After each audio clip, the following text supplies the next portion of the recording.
오늘 우리에게 주시는 하나님의 말씀은 마가복음 5장 35절에서 43절에 있는 말씀입니다.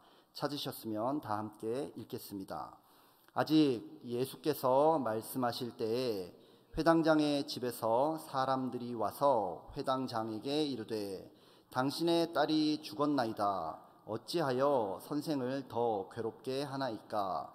예수께서 그 하는 말을 곁에서 들으시고 회당장에게 이르시되 두려워하지 말고 믿기만 하라 하시고 베드로와 야고보와 야고보의 형제 요한 외에는 아무도 따라옴을 허락하지 아니하시고 회당장의 집에 가사 것과 사람들이 울며 심히 통곡함을 보시고 들어가서 그들에게 이르시되 너희가 어찌하여 떠들며 우느냐? 이 아이가 죽은 것이 아니라 잔다 하시니 그들이 비웃더라. 예수께서 그들을 다 내보내신 후에 아이의 부모와 또 자기와 함께한 자들을 데리시고 아이 있는 곳에 들어가사 그 아이의 손을 잡고 이르시되 달리다굼 하시니 번역하면 곧 내가 네게 말하노니 소녀야 일어나라 하심이라. 소녀가 곧 일어나서 걸으니 나이가 12살이라. 사람들이 곧 크게 놀라고 놀라거늘 예수께서 이 일을 아무도 알지 못하게 하라고 그들을 많이 경계하시고 이에 소녀에게 먹을 것을 주라 하시니라. 아멘. 오늘 본문은 예수님께서 가버나움 지역의 회당장의 딸이 죽었을 때 그 딸을 살려내신 기적을 기록하고 있습니다. 마가복음 5장을 보면요, 예수님은 갈릴리 바다를 건너서 거라사 지방에 다녀오셨습니다. 그곳에서 귀신 들린 사람을 구원해 주시고 다시 배를 타고 가버나움으로 돌아오셨죠. 그런데 야이로라고 하는 회당장이 바닷가에서 예수님을 기다리고 있었습니다. 자신의 아픈 딸 때문이었습니다. 그는 마가복음 5장 23절에서 내 어린 딸이 죽게 되었사오니 오셔서 그 위에 손을 얹으사 그로 구원을 받아 살게 하소서라면서 간곡히 부탁을 합니다. 예수님은요, 지금 몸과 마음이 아주 피곤한 상태입니다. 거라사 지방에 가실 때는 바다 풍랑 때문에 고생을 많이 하셨고요, 또 거라사에서는 귀신 들린 채 산속을 뛰어다니는 그 사람 때문에 고생을 하셨습니다. 그러니까 요 며칠 사이에 예수님은 산전수전 다 겪고 지금 돌아오신 거예요. 게다가 귀신 들린 사람을 쫓아줬더니 그곳 사람들은 오히려 예수님이 마치 귀신인 것처럼 예수님을 배척하고 멀리하기 시작했습니다. 예수님은 쫓겨나듯이 다시 가버나움으로 돌아오신 거예요. 참 힘들고 지치셨을 텐데도 예수님은 어린 딸의 생명을 놓고 간구하는 아버지의 부탁을 듣고 즉시 그 자리에서 일어나십니다. 그리고 발걸음을 옮기시는 거예요. 그런데 이게 웬일입니까? 예수님이 가고 있는 중에 딸이 고비를 넘기지 못하고 세상을 떠났다는 소식이 들리기 시작합니다. 그리고 집에 가보니까요, 진짜 죽었습니다. 하지만 예수님은 오늘 본문 41절에서처럼 소녀야 일어나라 라는 단 두 마디의 말씀으로 죽음의 사슬을 끊어버리셨습니다.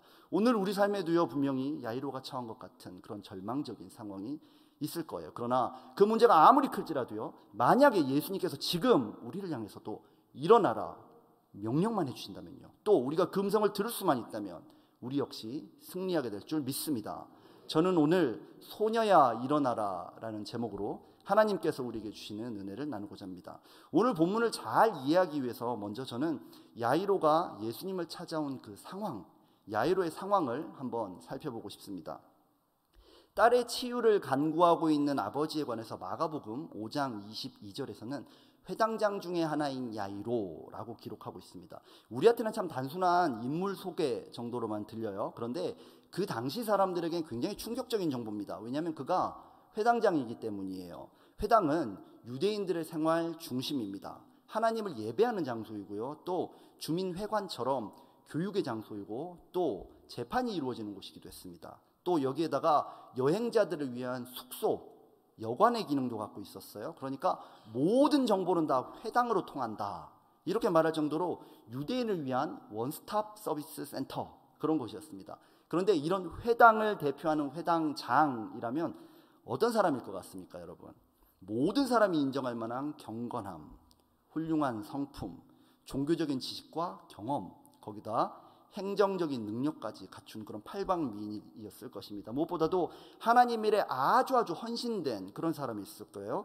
나이와 연륜을 중시하는 유대 문화를 고려해보면 이 사람은 아마도 40대 후반 내지는 50대 이상의 아주 덕망을 갖춘 그런 중년 남성이었을 것으로 추정합니다. 그런데 그 회당장이 지금 예수님을 바닷가에 서서 기다리고 있는 겁니다. 유대 사회에서 모든 것을 다 갖고 있는 회당장인데요, 바닷가까지 나와서 자기보다 어리고 경력, 학력조차 불분명한 한 목수를 기다리고 있는 상황이에요. 아마 바닷가에 있는 사람들은 그 지역의 최고 유명 인사인 야이로를 즉시 알아봤을 겁니다. 그리고 수군댔을 겁니다. 왜 왔지? 야이로도 예수님 누군지 궁금한 거야? 아니야, 무슨 큰 일이 생길 것 같아. 왜냐하면 그 당시 예수님은요, 가버나움의 회당들에서 아주 위험 인물로, 요주의 인물로 소문이 쫙 퍼져 있었기 때문이에요. 마가복음 1장을 보면 예수님은 가버나움의 한 회당에서 권위 있는 가르침으로 사람들을 놀라게 했습니다. 그리고 회당에 몰래 숨어 들어와 있는 귀신을 단번에 쫓아내셨습니다. 이로 인해서 기득권자들의 질투는 받았지만 그래도 여기까지는 괜찮은 편이었어요. 마가복음 3장이 되면 안식일에 회당에서 손마른 사람을 구원하십니다. 바리새인들은 안식일에 일했으니까 율법 위반이다 이렇게 얘기했는데 예수님은 안식일에 생명을 구했으니까 율법의 완성이다 이렇게 대치하셨어요. 갈등이 깊어졌습니다. 이 사건 직후에 바리새인들과 헤롯 당이 예수님을 죽일 계획을 세운 것만 봐도 이 갈등이 얼마나 고조되었는지 우리 잘 알 수 있죠. 지금으로 치면 예수님은 공개 수배 대상입니다. 그런데 회당장 중에 한 사람인 야이로가 바닷가에 나타났으니까 이거 얼마나 긴장되는 순간이에요. 그런데 야이로는 모든 사람의 예상을 깨고 이렇게 말합니다. 마가복음 5장 22절 23절에서처럼요, 예수를 보고 발 아래 엎드려 간곡히 구하여 말하기 시작합니다. 딸의 중병이 야이로를 그 존귀한 회당장의 자리에서 예수님의 발 아래까지 내려오게 했던 것입니다. 그는 참 갈등했을 거예요. 내가 평생 고생해서 쌓아올린 권위, 명성, 업적 한순간에 다 날아가 버리겠구나. 다른 회당장들이 비난할 거야. 사회적으로 매장당할 수도 있겠는데, 그런 모든 위험을 감수하고 지금 나온 거예요. 야이로 정도 되는 인물이면요, 딸의 병 그거 치료하기 위해서 정말 하나님께 기도 많이 했을 겁니다. 그렇죠? 내가 이렇게 하나님 위해서 헌신했는데 하나님 어떻게 저한테 이러실 수 있어요? 이렇게 원망도 했을 거예요. 분명히 이 의사 저 의사 다 찾아다녔을 거예요. 제가 볼 때는 의사를 찾아다니기보다는 의사들이 명성을 얻기 위해서라도 아마 고쳐주려고 찾아왔을 것 같아요. 그런데 해결이 안 됩니다. 도무지 해결이 안 돼요. 우리의 삶에도 크고 작은 야이로의 절망 마주칠 때가 있죠. 저도 그런 절망을 겪은 적이 있습니다. 여러분들이 보시다시피 저는 사람들 앞에 이렇게 자랑할 만한 것들을 별로 갖지 못한 그런 사람이에요. 자아 정체성이 형성되는 중학생 때 저는 아주 중요한 깨달음을 얻었는데, 내 외모와 성격으로는 평생 인기 없는 삶을 살겠구나, 그런 걸 아주 직감할 수 있었는데 거의 적중했습니다. 그런데 그런 제가 아주 유일하게 잘하는 게 있었는데요, 그게 바로 공부였습니다. 공부. 저는 공부가 좋았고요, 또 재미있었어요. 제가 공부 잘했다고 하니까 부러워하시는 분도 좀 있는 것 같고요, 이제 팔짱 끼시는 분들도 계신 것 같아요. 근데 여기서 분명히 짚고 넘어가야 될 것은 공부도 잘하는 것과 공부만 잘하는 거 굉장히 다르다는 건데요, 저는 후자에 속했습니다. 여튼 저는 이렇게 내세울 게 전혀 없는 그런 처지였기 때문에 이렇게 공부만 열심히 했어요. 자신만만하게 고3 때 대학 원서를 냈는데 보기 좋게 탕탕탕 다 떨어져 버렸습니다. 한국의 고3에게 대학이란 여러분 어떤 걸까요? 12년 고생의 결론이에요. 이제 내 미래가 어떻게 결정될지 그 결정하는 지표라고 할 수 있습니다. 저는 제 인생이 정말 산산조각 난 것 같은 그런 깊은 좌절에 빠졌습니다. 어떻게 해서 대학은 갔어요. 대학은 갔는데 정말 너무 자존심이 상하는 거예요. 내가 누군데 나같이 훌륭한 학생이 막 그러면서. 그런데 더 큰 문제가 있었습니다. 그건 뭐냐면 제가 그래도 똑똑한 사람인 줄 알았거든요. 근데 막상 대학에 가보니까 제 성적이 이제 A, B, C, D 중에 CD 플레이어인 거예요. 전 지금도 CD를 아주 싫어합니다. 처음에는 저를 이런 상황에 몰아넣으시는 하나님이 정말 매정하게 느껴졌어요. 이해가 되지도 않았습니다. 그래서 매일 수업 마치면 하나님 앞에 찾아가가지고요, 신경질 내고 따지고 원망하고 울고불고 때를 썼습니다. 만약에 내가 원하는 대학 갔으면 내 인생 달라졌을 텐데, 하나님 이거 다 하나님 책임이에요. 이렇게 하나님한테 계속 따지다가 한 번은 기도하다가 눈을 들어보니 정말 놀라운 사실이 하나 있었습니다. 제가 예수님의 발 아래로 갈 때마다 예수님은 언제나 그 자리에 계셨다는 사실이었습니다. 갈릴리 바다를 헤치고 오셔서 피곤하실 수도 있었어요. 또 제 모습이 괘씸했을 수도 있을 것 같아요. 그런데 주님은 항상 저를 신실하고 따뜻하게 받아주신 분이셨습니다. 저는 제가 원하는 대학 못 가면 인생 실패인 줄 알았거든요. 그런데 그게 전혀 아니었습니다. 예수님을 못 만나는 것이 실패였습니다. 이 경험은 아마 저만의 경험은 아닌 것 같아요. 여러분들도 오늘 이 자리에 오기까지 얼마나 힘드셨어요. 학교에서 치이고, 직장에서 치이고, 자녀들한테 치이고, 환경에 치이고, 상황에 치이면서 막힌 가슴 부둥켜 안고 오신 분 있으시죠? 이토록 하나님한테 헌신했는데 어떻게 나한테 이러실 수 있어요? 이런 마음 갖고 오신 분도 분명히 있을 겁니다. 그런데 한 가지 확신한 사실이 있습니다. 그건 뭐냐면 주님은 우리가 주님 앞에 나오기까지 얼마나 힘들었는지 알고 계시다는 사실입니다. 지금 이 야이로의 엎드림은 우리에게 참 많은 것들을 보여주고 있어요. 그는 딸의 병이라는 문제뿐만 아니라 자기 자신을 포기해야 하는 그런 위기 상황에 놓여 있는 겁니다. 주님 정말 하실 수 있습니까? 회당에서 많은 사람 고치셨다면서요. 귀신도 쫓아내셨다면서요. 저한테도 주님은 하실 수 있습니까? 주님은 그런 야이로에게 해답이 되어주신 걸 오늘 볼 수 있죠. 우리가 진정 두려워하고 걱정해야 할 일은 무엇입니까? 절망적인 문제 자체가 아니라요, 그 문제를 들고 내가 찾아가서 엎드릴 수 있는 예수님이 계신가 안 계신가, 그게 정말 우리가 걱정해야 되는 일이에요. 그 전에 예수님은요, 가버나움의 이 회당에도 가시고 저 회당에도 가셨습니다. 여기도 가시고 저기도 가시면서 수많은 일들을 하셨어요. 그런데 야이로의 예수님은 아니었습니다. 오히려 야이로의 적이었습니다. 그런데 지금은 야이로가 엎드려야 할 유일한 분이십니다. 혹시 오늘 내 힘과 노력으로 도무지 해결할 수 없는 문제에 부딪힌 분들은 지금 예수님의 발 앞에 엎드리시기 바랍니다. 저는 확신합니다. 예수님 아무리 바쁘시고 아무리 피곤하실지라도요, 설령 우리가 여기까지 오는 길 가운데 하나님의 대적자와 같은 그런 자리에 있었다 할지라도요, 예수님은 반드시 그 발을 움직여서 한 걸음 한 걸음 우리 문제의 한 복판으로 향하실 줄 믿습니다. 왜냐하면 우리가 그 앞에 엎드리고 있는 예수님의 발은요, 우리의 죄를 지고 골고다까지 올라가셨던 바로 그 발이기 때문입니다. 우리 교회 교육국에서 사역을 하다 보면 참 많은 학생들의 이야기를 듣습니다. 특히 한글 학교는 절반 이상이 이제 우리 교회를 안 다니는 학생들이에요. 그렇다 보니까 아무래도 한글 학교는 저를 전도사님이라고 부르기보다는 선생님이라고 많이 부릅니다. 그렇다 보니까 이제 학생들이 교회에서 마땅히 해야 할 만한 모범 답안과 같은 말을 하기보다는 정말 속에 있는 이야기를 많이 하는 것 같아요. 중학생쯤 되면 외모에 대해서 고민 많이 하는데 뭐 어차피 뭐 외모 못 고치니까 저 보시면 아시죠? 고등학생쯤 되면 진로 고민합니다. 진로 하나님 뜻대로 되지 사람 뜻대로 되지 않습니다. 고민할 필요 없죠. 그런데 아예 꿈도 희망도 없는 그런 친구들을 만나게 돼요. 학교에서 친구와 갈등이 생겼는데 동양인인 자기만 동양인이라는 이유로 부당한 대우를 받았다고 하는 친구들을 만나게 됩니다. 학교 화장실에서 전자담배 한 대 물고 있으면 그렇게 쿨해 보이는데 나는 그런 사람이 아니라는 것에 좌절하는 그런 친구도 있습니다. 어떤 친구는 운동 경기에서 자기만 불이익을 받고 있다고 아주 욕을 섞어가면서 분노합니다. 우리 다음 세대의 이런 좌절감 분명히 안 좋은 일이에요. 저도 참 많이 화가 나고 분노했습니다. 물론 같이 욕을 하지는 않았습니다. 그런데 시간이 지날수록 깨닫는 게 있어요. 그건 뭐냐면 우리가 아무리 절망하고 아무리 분노하고 아무리 울고불고 난리를 쳐도요, 해결되지 않는다는 사실입니다. 그렇다면 이제 무엇을 해야 할 것인가? 우리는 이 문제를 들고 예수님의 발 앞으로 가자. 지금 예수님, 우리의 자녀, 우리 다음 세대 앞에 이런 문제들이 있습니다. 도무지 해결할 수가 없어요. 그런데 주님은 하실 수 있지 않습니까? 예수님이 함께 가주세요. 우리는 자녀에 대한 걱정 참 많이 합니다. 학교 어디 갈지, 직장은 어디다 구할지, 돈은 잘 벌고 결혼은 잘할지 성공할지. 그런데 지금 우리 자녀들에게 필요한 거, 정말 필요한 거 그거 아닙니다. 그들의 영혼이 겪고 있는 죽음과 같은 문제를 놓고요, 그 문제를 가지고 예수님 앞으로 나올 수 있는 야이로와 같은 부모가 필요한 것입니다. 부모가요, 회당장처럼 아무리 잘 믿고 아무리 헌신자라고 아무리 노력한다고 해도 죽어가는 딸 치유받지 못합니다. 미국에서 풍요롭다, 평화롭다, 행복하다는 사이에 나의 자녀가 죽어가고 있다는 것을 깨달아야 합니다. 그것을 깨닫고 그 문제를 들고 예수님 앞에 나올 수 있는 그런 야이로와 같은 그런 부모들이 필요한 것입니다. 그런 부모가 있다면요, 예수님은 그 어떤 문제 앞에서도 달리다꿈 일어나라 하시면서 우리 자녀를 일으켜 주실 것이고요, 우리 삶을 향해서도 놀라운 승리를 허락하실 줄 믿습니다. 아멘. 둘째로 저는 예수님 앞에 나온 야이로의 믿음을 한번 살펴보고 싶어요.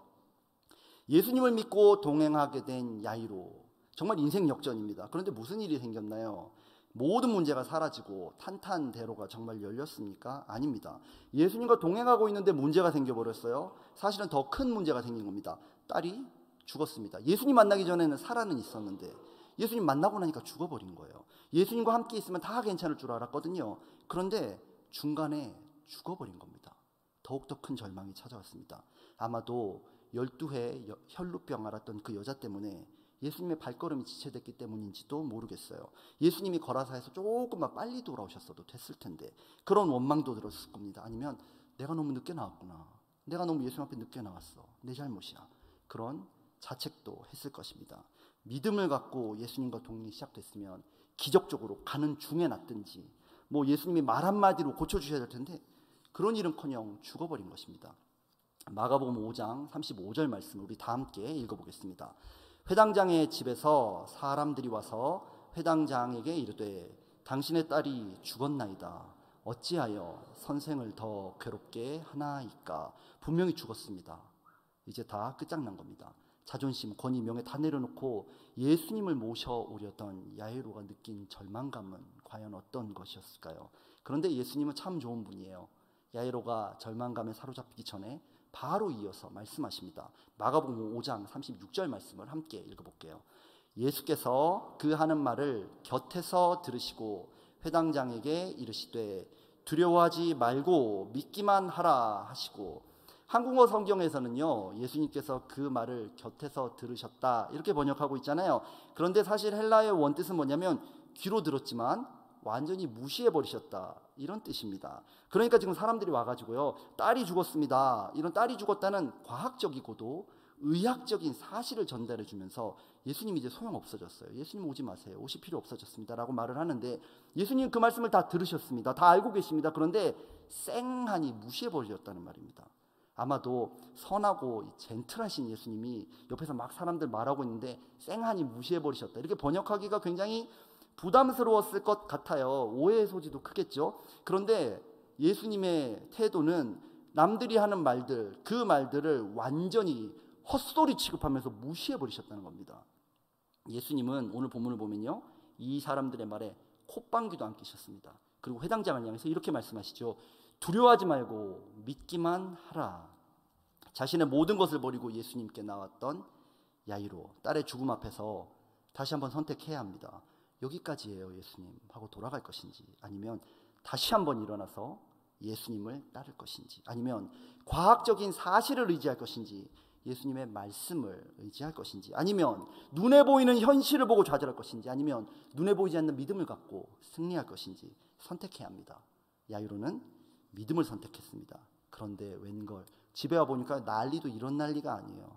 회당장의 딸이 죽었다는 소식이 도대체 어디까지 퍼진 건지 모든 사람들이 다 찾아와가지고요 막 울고 난리 났습니다. 상녀가 지나가고 사람들이 울고 이제 다 끝났다고 얘기합니다. 예수님이 가셔서 본문 39절에서 너희가 어찌하여 떠들며 우느냐, 이 아이가 죽은 것이 아니라 잔다 라고 하셨지만 다들 비웃어버립니다. 헬라어 원어를 살펴보면요 사람들이 비웃은 대상은 예수님의 말이 아니라 예수님 자체를 비웃었습니다. 저 사람 뭐야?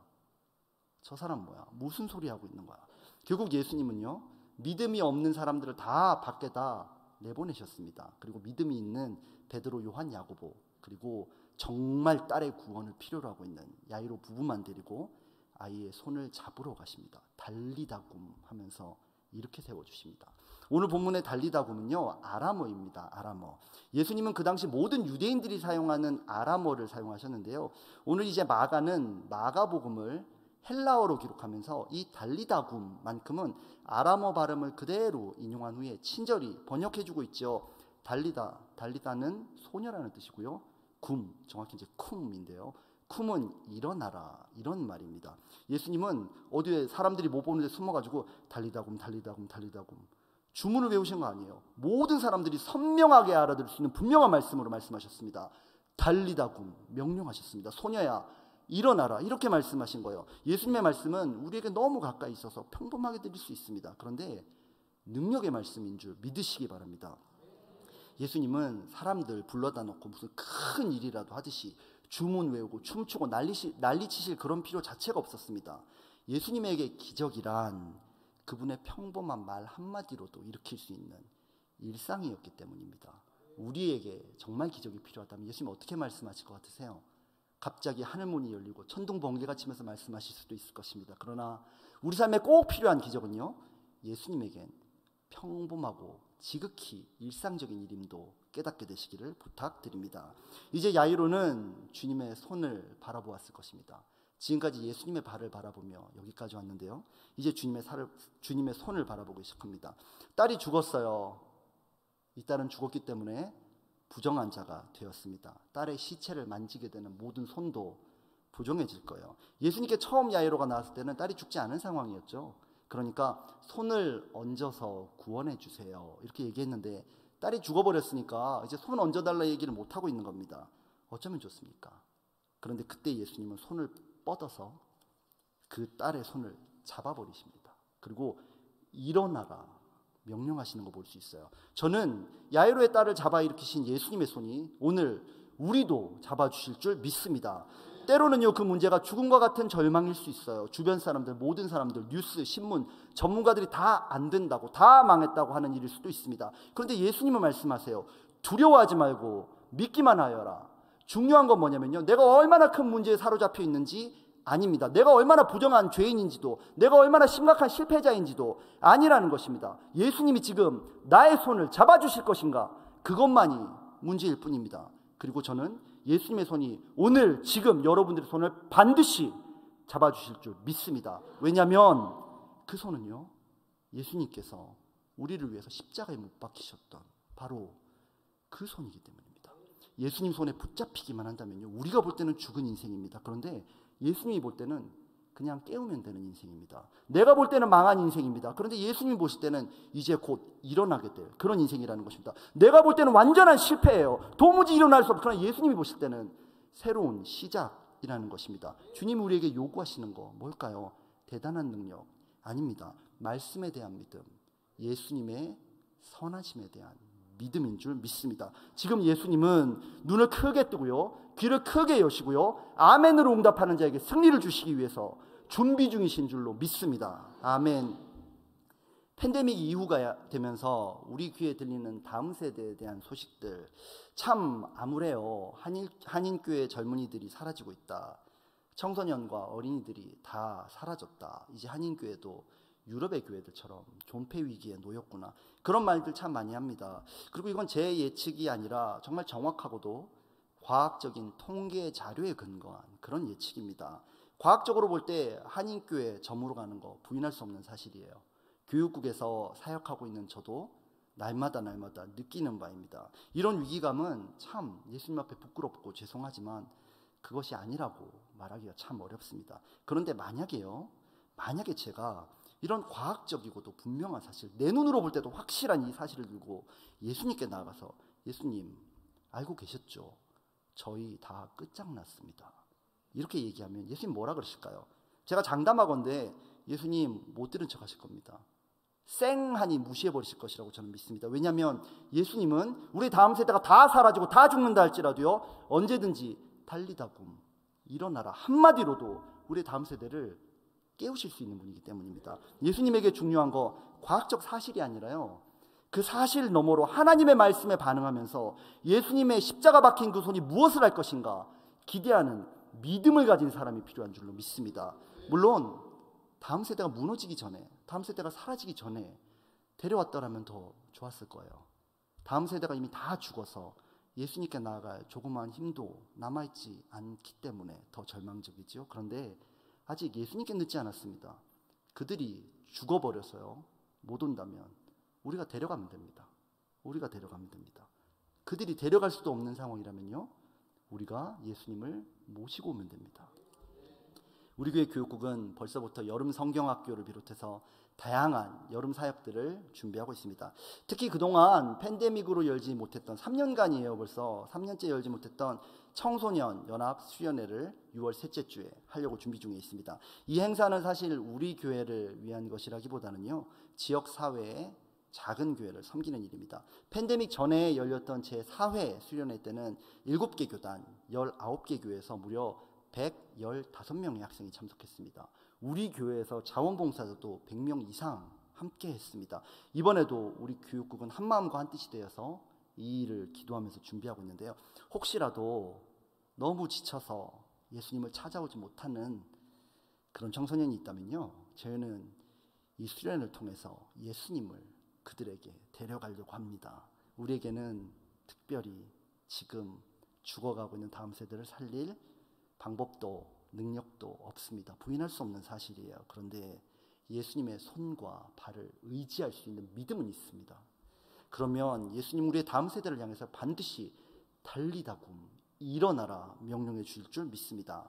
오늘 우리는 회당장 야이로의 딸을 살리신 예수님의 기적을 함께 살펴보았는데요.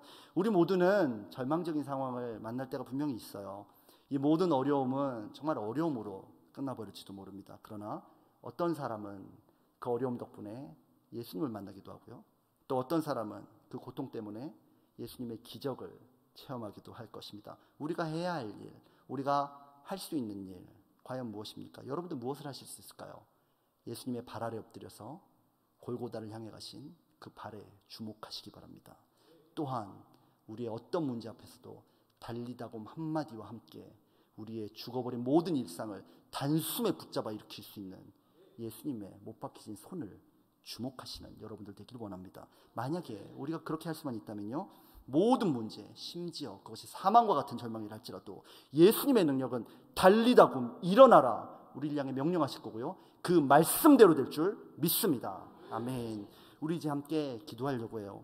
하나님은요, 오늘도 우리를 일으켜 세우시기를 원하십니다. 우리 앞에 어떤 문제와 절망이 있더라도 아무 상관없어요. 예수님은 일어나라는 한마디로 우리를 살리실 수 있는 분이십니다. 문제가 얼마나 큰지 별로 중요하지 않습니다. 문제는요, 여러분들이 예수님 앞에 나오느냐, 나와서 무엇을 간구하느냐, 도대체 무엇을 보고 있느냐, 문제를 보고 있느냐, 아니면 예수님 손을 보느냐, 예수님의 발을 보느냐, 여러분들 무엇을 보고 계십니까? 무엇을 보고 지금 기도하려고 하십니까? 문제는 딱 한 가지, 여러분들에게 믿음을 요구하시는 예수님 앞에 지금 나오시기 바랍니다. 그리고 우리 다음 세대의 문제를 위해서, 또 여러분들 삶에 있는 태산과 같은 문제를 향해서 명령하며 기도하시기 바랍니다. 예수님은 믿는 자를 찾고 계십니다. 우리 오늘 주신 하나님의 말씀을 생각하면서 주여 한번 부르시고 통성으로 기도하겠습니다.